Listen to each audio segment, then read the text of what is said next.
Y en el vídeo de hoy lo que os voy a explicar es el efecto del apalancamiento financiero, es decir, endeudarse más en un proyecto, pedir financiación al banco. Voy a ver qué efecto tiene esto, endeudarse más, en la rentabilidad final que obtiene un accionista. El concepto de apalancamiento lo explico en este playlist que se llama KPIs, Key Performance Indicators, y aquí veis que tengo un vídeo que pone qué es la solvencia y el apalancamiento financiero. Para ello, brevemente, lo que voy a explicar es que el término apalancamiento financiero, denominado por la letra E, es igual a la deuda financiera que tiene una empresa frente a su patrimonio neto o equity, ¿de acuerdo? Esto sería el apalancamiento.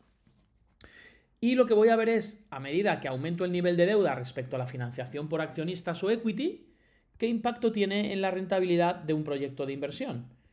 Fijaros que nosotros, para calcular la rentabilidad de un proyecto de inversión, tenemos que calcular el valor actual neto, el VAN, la tasa interna de retorno y el periodo de recuperación. Y nosotros podemos calcular la rentabilidad de un proyecto o la rentabilidad que obtiene el accionista. Fijaros que, supongamos, tenemos un proyecto de inversión que genera estos flujos de caja libre. Recordad que el flujo de caja libre es el dinero que genera un proyecto sin haber pagado todavía a los financiadores, es decir, sin haber pagado a lo que es la deuda financiera, es decir, al banco, y por otro lado a los accionistas. Vamos a estimar que tenemos un proyecto con una duración finita de 5 años que genera estos flujos de caja libre. Acordaros que la fórmula del flujo de caja libre tiene esta expresión por el método indirecto, el EBIT por 1 menos el impuesto de sociedades, más la depreciación y amortización de los activos no corrientes que usa ese proyecto, más menos la variación de las necesidades operativas de fondos o caja que se necesita para sustentar la operativa del negocio a corto plazo. Esto está relacionado con las cuentas de caja operativa, existencias, clientes y el pasivo espontáneo, que en este caso serían los proveedores. ¿De acuerdo? La variación del NOV, y luego le vamos a restar el cash flow de la inversión, es decir, el CAPEX o dinero que la empresa se gasta para comprar activo no corriente. Entonces, supongamos que nosotros lo que hemos hecho es a un proyecto de inversión, como os he comentado, que tiene una duración de 5 años, aplicando esta fórmula, ¿de acuerdo? Le hemos calculado los flujos de caja libre que el proyecto genera y, como os comento, esta es la caja en millones de euros que genera el proyecto, todavía sin tener en cuenta cómo está financiado el proyecto. ¿De acuerdo?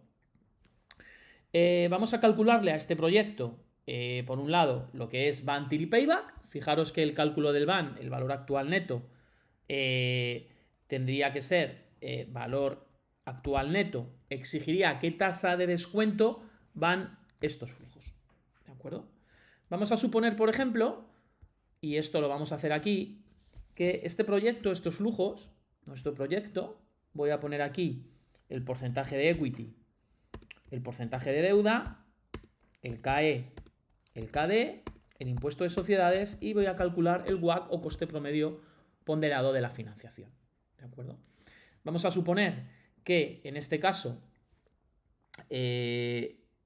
tenemos un porcentaje, por ejemplo, tenemos un proyecto que tiene un porcentaje de equity del 80%, un porcentaje de deuda o financiación por deuda financiera del 20%, que el coste del equity, es decir, la rentabilidad mínima anual que exigen los accionistas, es un 20%, el coste financiero de los préstamos un 5% y el impuesto de sociedades un 25%. Y vamos a obtener el coste promedio ponderado de esta financiación. ¿De acuerdo? Fijaros que el WACC tiene esta fórmula, porcentaje de equity por el coste del equity, más porcentaje de deuda por el coste de la deuda por 1 menos el impuesto de sociedades. Y que esto lo que me va a dar es el coste promedio ponderado de esta financiación. ¿De acuerdo? En este caso sería el 80% es equity a un coste del equity del 20%, más el 20% de la financiación es deuda por un coste de la deuda del 5%, por el escudo fiscal, que es 1 menos el impuesto de sociedades, que es el 25%. Es decir, supongamos que a este proyecto, ¿de acuerdo?, que genera este flujo de caja libre, le vamos a elegir este mix de la financiación. ¿De acuerdo? Fijaros que ahora acabamos de decidir cómo financiamos el mix, ¿no? ¿Os dais cuenta? Que aquí estamos diciendo un 80% es equity y un 20% es deuda. ¿De acuerdo? Y vamos a calcularle el BAN, TIR y payback. Fijaros que el BAN sería descontar todos estos flujos de dinero futuros, traerlos a cero y los vamos a traer al WACC. La fórmula es VNA, valor actual neto, paréntesis. Elegimos primero el tipo de interés, el WACC, que es el 16,75%, punto y coma, seleccionamos los flujos positivos excluyendo cero, cerramos el paréntesis y sumamos el flujo en cero. Vamos a poner esto obviamente en formato euros. Si os dais cuenta, el BAN de este proyecto en millones de euros es 133,35 millones de euros. Es decir, el proyecto es rentable y los accionistas consiguen un exceso de rentabilidad sobre sus expectativas mínimas fijadas por el CAE del 20%, consiguen un exceso de 133 millones de euros. La rentabilidad anual de este proyecto en términos compuestos, es decir, la rentabilidad promedio compuesta, pues es la TIR. Nosotros hacemos la TIR de los flujos que tenemos y obviamente la TIR tiene que ser superior al WACC. Si os dais cuenta, estamos obteniendo una TIR del 30%, que es superior al coste promedio ponderado de la financiación, que es el 16,75%. No voy a entrar en cálculos del periodo de recuperación para el tema del apalancamiento porque no procede. Y fijaros que estos serían los datos de rentabilidad de este proyecto si se hicieran con este mix. Fijaros que este proyecto con este mix pues tiene un apalancamiento en este caso, si hacemos deuda, que es el 20 entre equity, fijaros que el apalancamiento pues es pequeñito, ¿no? Es 0,25. El apalancamiento se suele poner en formato, en tanto por uno, es decir, no se suele poner en porcentaje y veis que el apalancamiento es 0,25, ¿de acuerdo? Ahora, imaginaros que nosotros quisiéramos ver con este nivel, fijaros que aquí hemos fijado un nivel de apalancamiento, ¿no? Veis que hemos fijado un nivel de deuda del 20%, ¿no? Imaginaros que nosotros quisiéramos ver qué rentabilidad obtiene el accionista con este nivel de apalancamiento. Entonces, para ello, ¿qué necesitamos calcular? El flujo de caja del accionista, es decir, la caja que queda para el accionista una vez que hemos pagado la deuda. El flujo de caja del accionista, su fórmula es igual al flujo de caja libre, más, en este caso, la deuda que se capte, deuda captada, deuda financiera obviamente, menos la deuda que se amortiza, menos los intereses por el escudo fiscal, 1 menos el impuesto de sociedades, ¿de acuerdo? Y esta sería la fórmula del flujo de caja del accionista. Entonces, fijaros que a partir del flujo de caja libre yo puedo calcular el flujo de caja del accionista. En este caso, como hemos dicho, sería deuda captada más deuda financiera captada. Vamos a restar menos deuda financiera amortizada y vamos a restar intereses por 1 menos el impuesto de sociedades. Y si al flujo de caja libre le resto esos tres factores, obviamente lo que me va a dar, en este caso, va a ser el flujo de caja del accionista o el dinero que el proyecto paga al accionista, ¿no? El dinero que le queda al accionista. Flujo de caja del accionista. Y como os comento, será el flujo de caja libre más la deuda financiera captada menos la deuda amortizada menos los intereses por 1 menos el impuesto de sociedades. Fijaros que este proyecto, para ser capaz de cobrar estos flujos de caja libre, necesita esta inversión inicial, ¿no? Entonces, la inversión inicial que requiere el proyecto es lo que se llama el activo neto. ¿De acuerdo? La inversión inicial que requiere este proyecto en t igual a 0 es un activo neto de 300 millones de euros y acordaros que el activo neto está formado por dos partes: las necesidades operativas de fondos y la inversión para comprar activo no corriente que requiere el proyecto, ¿de acuerdo? Como hemos comentado, las necesidades operativas de fondos, lo hemos explicado aquí, esta es lo que por fórmula sería la caja operativa más existencias más clientes menos el pasivo espontáneo. Vamos a asumir que el pasivo espontáneo son solo los proveedores, ¿de acuerdo? Y esta es una inversión a menos de un año que necesitamos para llevar a cabo la operativa del negocio. Y obviamente tenemos que llevar a cabo un plan de inversiones para comprar activo no corriente, es decir, aquellos activos que van a estar más de un año y que si la empresa no los tiene, no puede llevar a cabo su actividad principal, fabricar y vender un producto o servicio. Recordad que estos activos no corrientes pues, pueden ser tangibles, terrenos, vehículos, edificios, construcciones, maquinaria, equipos informáticos, mobiliario. Pueden ser intangibles, sobre todo la marca, las patentes y marcas, ¿no? Por ejemplo, desarrollos de software o, por ejemplo, tener derecho a usar una marca, es decir, las franquicias. Y luego están los activos no corrientes financieros a largo plazo, que aquí pues vamos a obviarlos, ¿de acuerdo? Entonces, fijaros que este proyecto necesita inicialmente una inversión en activo neto para comprar estas, ¿no? Para financiar las NOF y comprar activo no corriente por 300 millones. Y si hacemos esta inversión tenemos derecho a estos flujos de caja. Fijaros que este es el flujo de caja sin todavía haber metido una estructura de financiación. Ahora le metemos la estructura de financiación, ¿de acuerdo? Veis cómo hemos comentado que el proyecto tiene este BAN y esta TIR, es rentable, pero vamos a ver qué impacto tiene el apalancamiento en la rentabilidad que obtiene el accionista, ¿de acuerdo? Obviamente, como aquí hemos fijado el mix de la financiación, tenemos que resolver un préstamo bancario, ¿no? Tenemos que resolver, en este caso, un préstamo bancario, donde en este caso el 80% de la financiación, el 80% de estos 300 millones, 240 millones los ponen los accionistas y un 20% de las necesidades totales, 360 en este caso, lo pone un préstamo bancario. Y para ello hay que resolver un préstamo bancario. Vamos a asumir que este préstamo bancario es un préstamo bancario que, como hemos dicho, está financiando 60 millones de euros. El interés que paga el préstamo bancario es el coste de la deuda, que hemos dicho que es un 5% anual.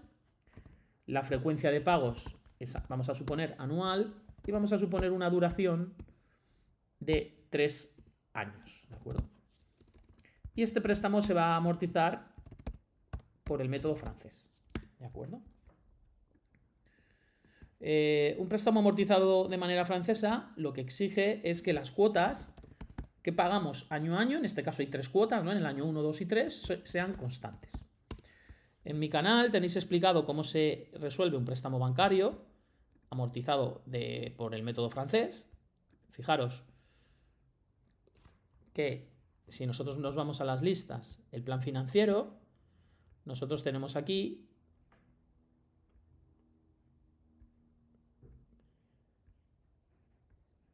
en este punto, aquí, préstamo francés, y aquí explico qué es un préstamo francés, cómo se calcula la cuota de un préstamo francés, que ahora voy a volver a replicar, ¿de acuerdo?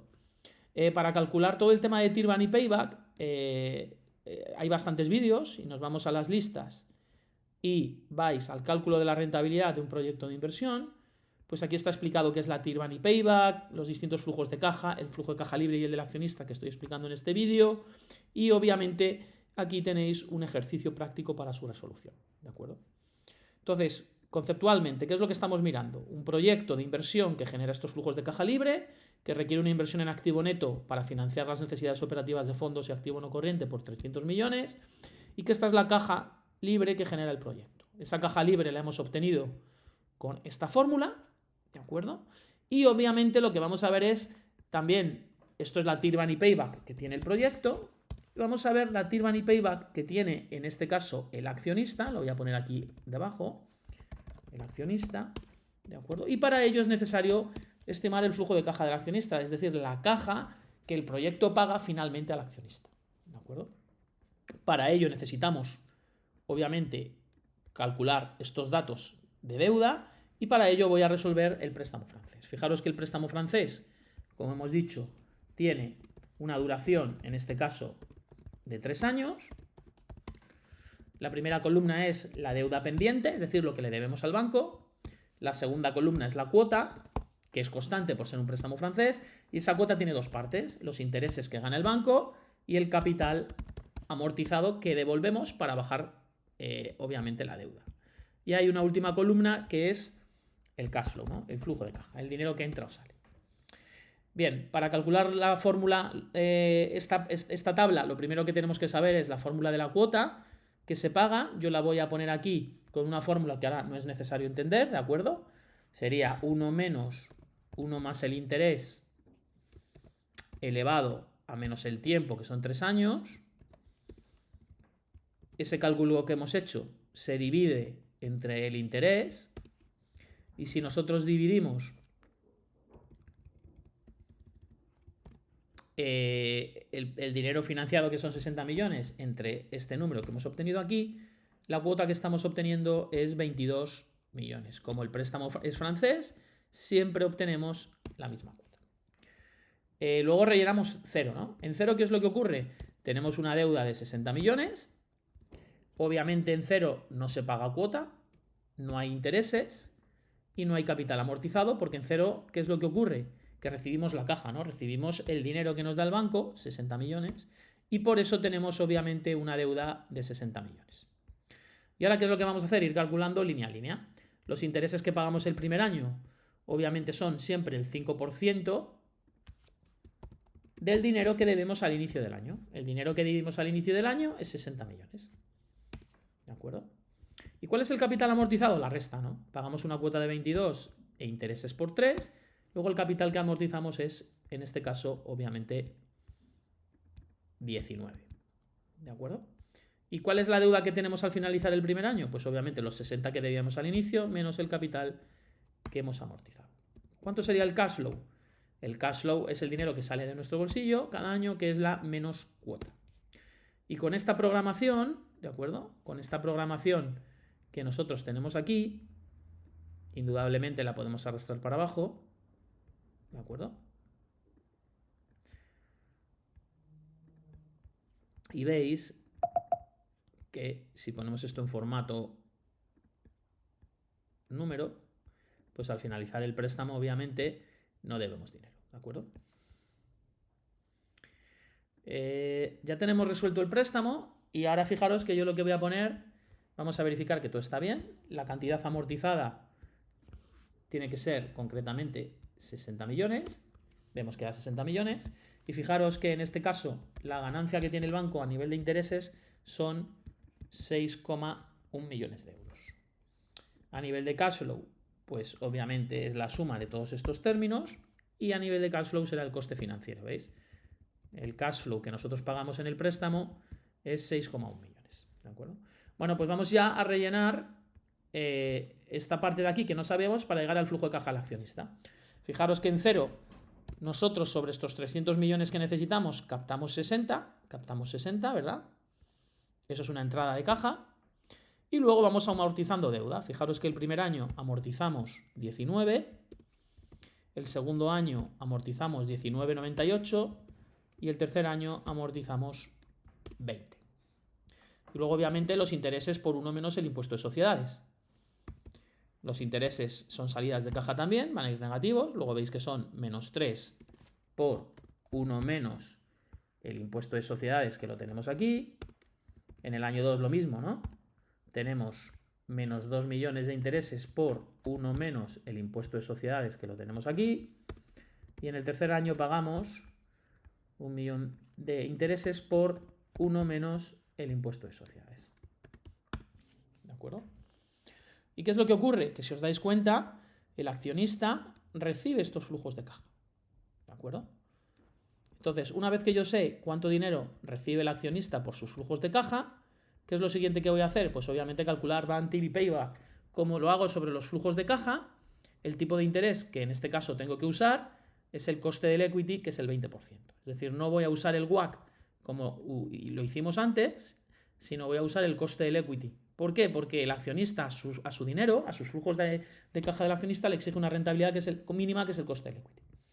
Entonces, fijaros que voy a poner VNA, voy a tomar como tipo de interés el 20%, voy a tomar los flujos positivos, cierro la fórmula y le voy a sumar el flujo que hay en cero. ¿De acuerdo?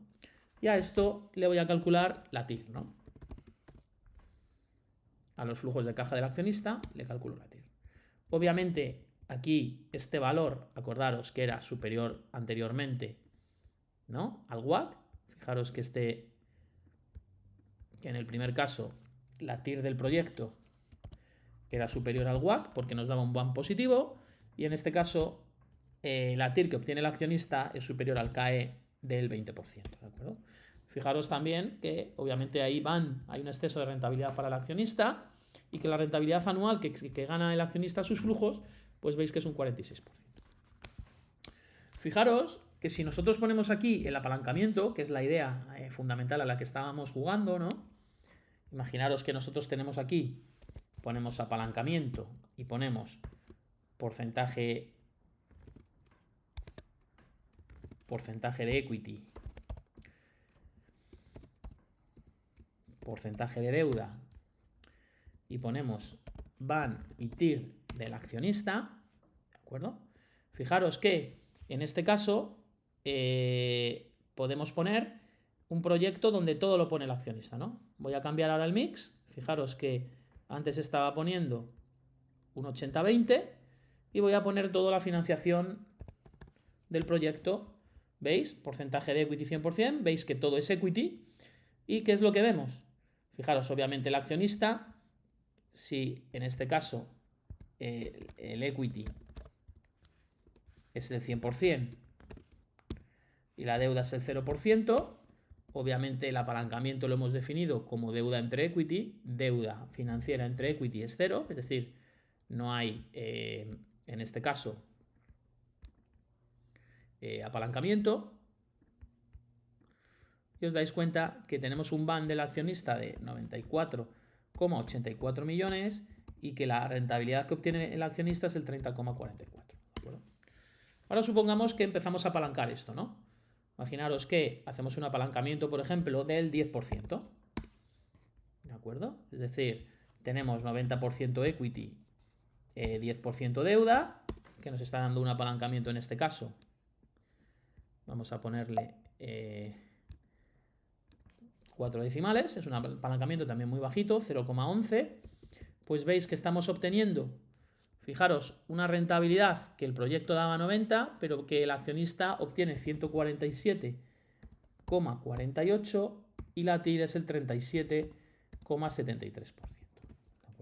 Luego, fijaros, meter un poquito más de deuda respecto a la opción de no estar apalancado nos ha magnificado tanto la rentabilidad en términos de TIR como de BAN. Vamos al caso que habíamos puesto inicialmente, ¿no? Perdonad porque esto... A ver, voy a poner... vamos a poner que esto es 100% menos esto. Y hemos dicho que esto era el 90%, ¿no? Vamos a ver que no haya metido la pata. Está correcto. ¿De acuerdo? 147 y 37. Ahora fijaros que nos vamos a un apalancamiento, como hemos dicho, del equity 80%, deuda 20%. Veis que el apalancamiento sigue siendo bajo. Y ahora fijaros que nos está quedando un BAN de 200,12 para el accionista y una rentabilidad de 46,58%. Y voy a seguir apalancando, ¿no? Vamos a apalancar, por ejemplo, un 70-30, ¿de acuerdo? 70%, 30%. Fijaros que el BAN se nos empieza poco a poco a disparar y que la TIR también 56,61%. Seguimos apalancando, hacemos por ejemplo un 60-40,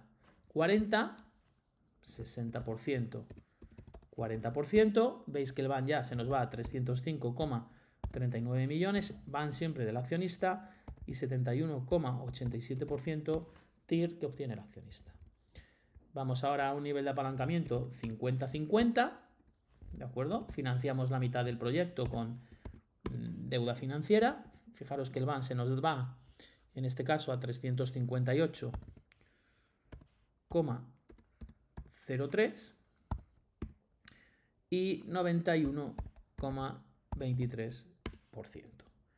Vamos a bajar a un 40-60.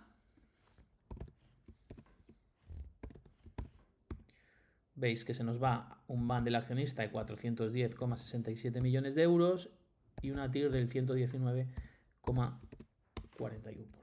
Y vamos a seguir haciéndolo, ¿no? 30%, en este caso 30%, 70%. Nos vamos a 463 millones con 31 y una TIR del 165,11%. Luego, fijaros, a medida que nosotros vamos aumentando el apalancamiento, fijaros que aquí ya estamos apalancados en esta 2 veces, ¿no? La proporción de deuda respecto a equity es 2 veces.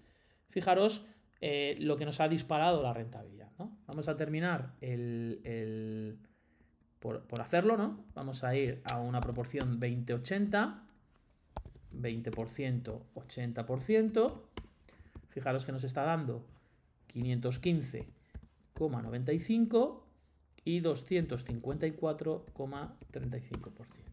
Vamos a una proporción ya 10-90, 10-90, que nos está dando 568,59 a nivel de BAN y 517,30%. ¿De acuerdo? En un apalancamiento de 9. Y finalmente, pues el 100% si fuera deuda, ¿de acuerdo? Fijaros que en este caso no habría obviamente solución, porque obviamente el accionista, la rentabilidad que obtendría sería infinita, ¿de acuerdo? Sería una rentabilidad infinita debido a que obviamente, fijaros, bueno, no, disculpar, sería 621,23, 621,23, y sí que la TIR sería infinita porque realmente no hemos invertido nada. Fijaros que no, el accionista no invierte nada, pero obtiene una rentabilidad. Por eso sale que no hay solución, ¿no? Entonces, bueno, ¿cuál es la idea que quería yo transmitir en este caso? Fijaros que aquí el apalancamiento sería infinito. Lo que veis es que a medida que aumenta el apalancamiento financiero, es decir, a medida que va aumentando la E, la proporción de deuda respecto al equity, pues veis que si no financiamos el proyecto con deuda financiera, el BAN es 94 y la TIR es un 30%. Si el proyecto está en un 50-50, ¿no? Se pone la mitad, estamos apalancados en una vez, os dais cuenta cómo se ha disparado en más de 4 veces, ¿no? En torno a 4 veces el BAN, y la rentabilidad se ha multiplicado por 3. Y ya si, por ejemplo, estamos en 9 veces, pues si os dais cuenta que la rentabilidad se ha multiplicado casi 10 veces a nivel de BAN y a nivel de TIR pues unas 15 veces. ¿De acuerdo? Bueno, pues aquí veis el efecto del apalancamiento y veis que no es lineal, ¿no? Es decir, el apalancamiento obviamente de la misma manera que tenemos rentabilidad en este proyecto, si el proyecto no fuera rentable, actúa también como una palanca que amplifica las ganancias o amplifica las pérdidas. Y en este concepto de apalancamiento es donde están basados los productos financieros, que son los derivados, ¿no? Fijaros que el proyecto, yo puedo tener exposición por 300 millones que lo invierte el accionista, o podría tener una exposición, imaginaros, solo del 20%, donde la deuda pone el 80%. Fijaros que yo tengo exposición por 300 invirtiendo solo 60, y debido a este efecto apalancamiento es donde de alguna manera obtengo estos factores de rentabilidad. Y como os digo, también obviamente amplificando pérdidas. Bueno, espero que quede claro el factor, cómo influye el apalancamiento en la rentabilidad que obtiene el accionista para un proyecto de inversión. Muchas gracias y recordar que somos One Minute Sensei y que si habéis encontrado este vídeo pues de vuestra utilidad, os suscribéis al canal y además deis un like. Muchas gracias.